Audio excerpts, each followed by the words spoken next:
Hi guys, so in my speech today I will be talking about some of the myths regarding vaccines and why parents should want to vaccinate their kids. The CDC estimates that vaccination will prevent more than 21 million hospitalizations and 732,000 deaths among children born in the last 20 years. Hearing that, you would think that people would want to vaccinate their children, but unfortunately that's not the case. According to immune.org, the practice of vaccination started hundreds of years ago. Buddhist monks used to drink snake venom to confer immunity, and virilation, which is smearing of a skin tear with cowpox to confer immunity to smallpox, and this was practiced in 17th century China. Louis Pasteur experiments spearheaded the development of live annotated chlora vaccine and inactivated anthrax vaccine in humans around 1897 and 1904. Plague vaccine was also invented in the 19th century.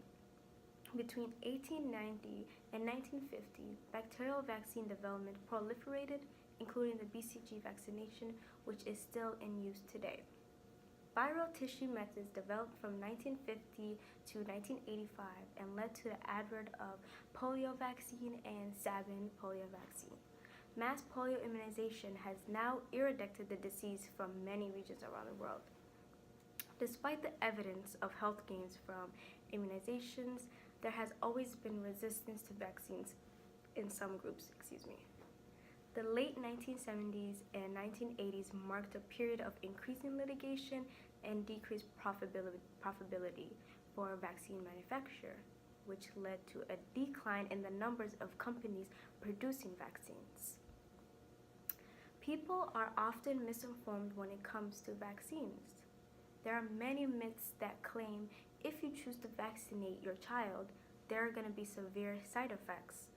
For example, one of the most known and false myths out there is that vaccines cause autism.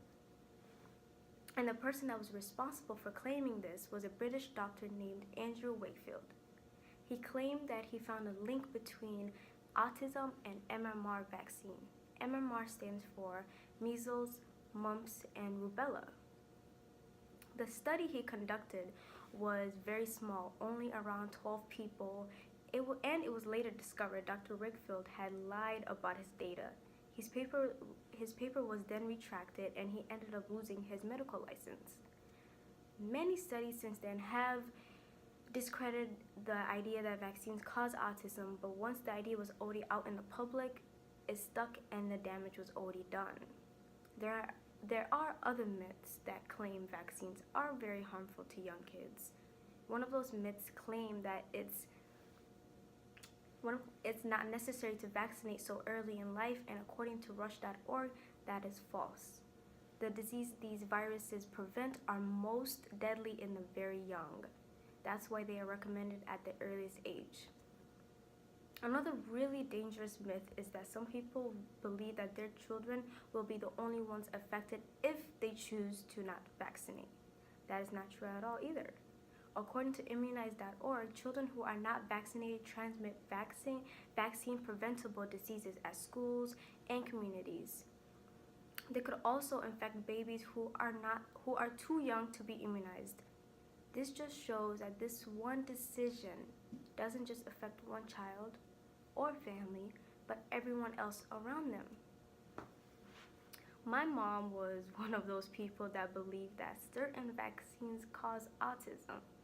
And the reason she believed this was because she had a close friend that vaccinated her son, and shortly after he was diagnosed with autism. And that really scared my mom.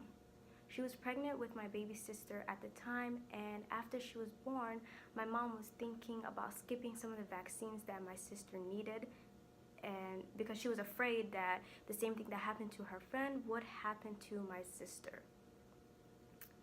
I, of course, did not agree with her and was looking online and trying to find as much information as I could to show my mom that this was not true at all, and this was just something that was false, and it was just to scare her. I eventually convinced my mom that there was nothing to worry about, and not giving my sister the vaccine was going to do more harm than good.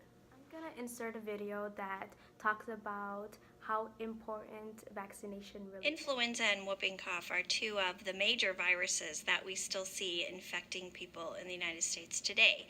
Many viruses have been almost eradicated by vaccination, but there are some that continue to crop up, and influenza and whooping cough are two of those. People sometimes underestimate the danger of influenza. Historically speaking, influenza has killed millions of people over time worldwide and hundreds of thousands in the United States. Because healthcare is better and access is better to healthcare, we haven't seen what we call the pandemic or very dangerous influenza in a long time. Whooping cough is an illness that we do have vaccination for and had been pretty much eradicated early on in infants because they get vaccinated. What happens though is your immunity goes away over time, and what we find now is that tiny babies who are not yet ready to be vaccinated will sometimes get exposed to whooping cough from the adults in their environment whose immunity has gone away. Vaccination has always been the cornerstone of medicine because vaccination is very important for prevention of disease, which is really what our goal is. Particularly for viral illnesses, antibiotics don't work for viral illnesses. There aren't a lot of medications available to treat people once they get sick. So it's really important we prevent people from getting these illnesses, and the way we do that is through vaccination. In my speech, I talked a little bit about the myths that surround vaccines and why I strongly believe that parents should vaccinate their children.